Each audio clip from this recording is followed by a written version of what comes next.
係啦，呢個咧就係香港故宮文化博物館，叫做 Hong Kong Palace Museum。頭先坐車嘅時候咧，有幾個人咧就叫做 PM， 簡稱嚇。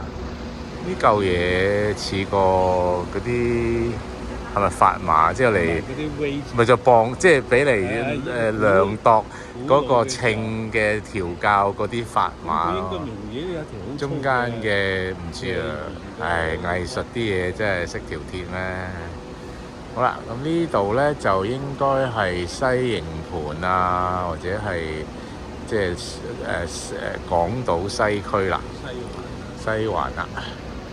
咁咧就係啦，咁我見到係一路咁望過去，就係叫做順德中心啦。順德中心即係搭船以前去過大海嗰度啦，係嘛？啊，係啊。跟住有呢個 順德啊，唔係順啊。順德信即係信心嘅信。信心嘅信啊，德係德行嘅德。係啦，咁呢度就有個咁樣嘅廣場啊。呢個叫咩咧？咪故宮博物館廣場咯。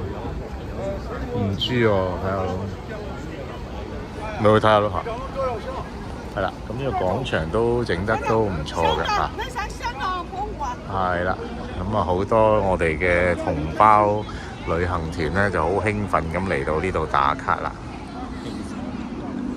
咁冇嘅，咁你難得即係頭先嗰個揸電瓶車個大叔講，咁有啲即係可能內陸嚟嘅未見過海嘅，咁都好興奮，咁都合理嘅，係咪先？等於你城市人未見過森林或者未見過雪山，咁哇好興奮喺度玩雪球，道理係一樣嘅啫，係嘛？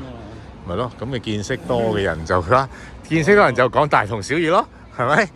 見識少嘅人就仲會為到見到一啲叫咩啊景色而感到興奮咯。